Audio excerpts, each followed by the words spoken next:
कि आपके कायद, आपके वज़ीर आज़म जब इमरान ख़ान थे, इन्होंने भी एक एक्सटेंशन दी थी जनरल बाजवा साहब को।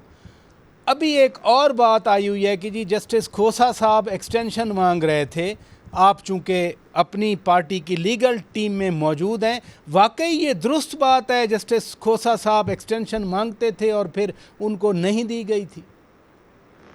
देखिए, ऐसी बिल्कुल बात कम से कम, खैर डिनाई तो इसको वो खुद भी कर सकते हैं, लेकिन वो चूंकि उनको मैं जानता हूं और वो इस इशू में इन्वॉल्व नहीं होंगे।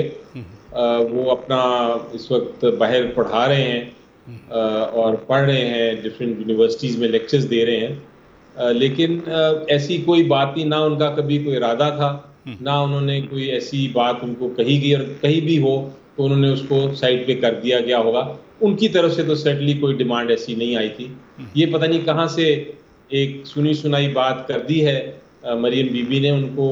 पहले मैं तो हमेशा कहता हूँ कि जब आपने ऐसी बात करनी हो, स्पेशली हमारी जुडिशरी के बारे में या किसी जज साहब के बारे में, तो कम से कम उसको वेरीफाई करें, और वेरीफाई करने के बाद सबूत के साथ सामने लेके आएं। वो इसलिए कह रहे हैं, वो इस बिना पर कह रहे हैं कि जी वो जजेस की एज बढ़ानी थी और उसका बेनिफिट हो जाना था जस्टिस खोसा साहब को, लेकिन चूंकि आइनी तरमीम चाहिए थी, पीटीआई के पास आइनी तरमीम की अक्सरियत नहीं थी, नून लीग ने, मियां नवाज शरीफ ने इनकार कर दिया था। इस तरह से स्टोरी बिल्ड की हुई है।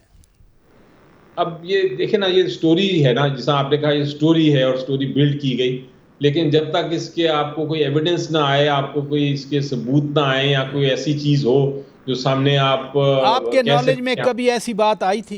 ऐसी बात बिल्कुल नहीं मेरी नॉलेज में, बिल्कुल ऐसी बात नहीं। हाँ, ये मुझे ज़रूर पता है कि बहुत बार मुशर्रफ साहब के ज़माने में भी और उसके बाद भी बहुत बार ये डिबेट ज़रूर चली है कि जज साहिबान की एज जो है वो इंक्रीज़ होनी चाहिए, उसको 65 पे वो पूरी तरह मैच्योर होते हैं, इसलिए ये एज एक हर सुप्रीम कोर्ट के जज के लिए ज़्यादा होनी चाहिए। लेकिन वो हमेशा जब भी ये डिबेट हुई है तो उसकी काउंटर डिबेट भी हुई है, और फिर ये मामला कभी भी इस पे कंसेंसस नहीं हो सका। लेकिन किसी स्पेसिफिक पर्सन के लिए, किसी स्पेसिफिक पर्सनैलिटी के लिए नहीं हुई।